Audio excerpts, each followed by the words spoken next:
e retemos o perdão quando aqueles que merecem o nosso perdão nos machucam e nos ferem. Mas eu quero te falar nesta noite que existe uma cruz. Existe uma cruz que foi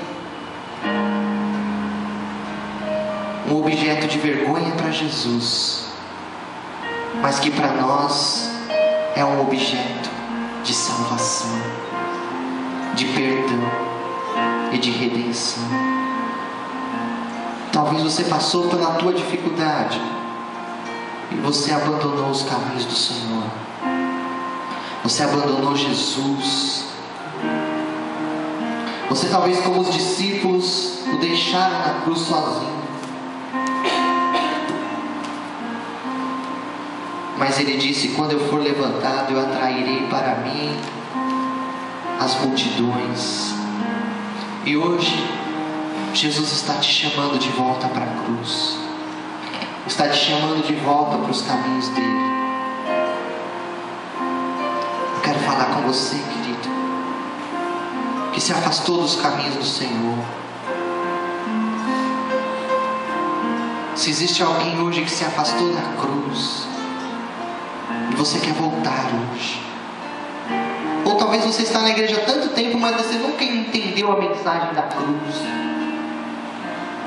e hoje você entendeu que naquela cruz Jesus te perdoou, e você quer entregar a sua vida para esse Jesus, como aquele ladrão que reconheceu que precisava do perdão e da salvação.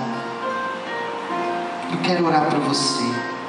Se existe alguém aqui nesta manhã que gostaria de voltar para Jesus, voltar para os caminhos do Senhor, voltar a confiar na mensagem da cruz, eu gostaria, onde você estivesse,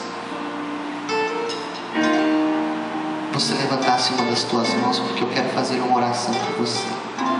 Se existe alguém nesta manhã, glória a Deus, querido. Se tem mais alguém nesta manhã, glória a Deus, minha querida.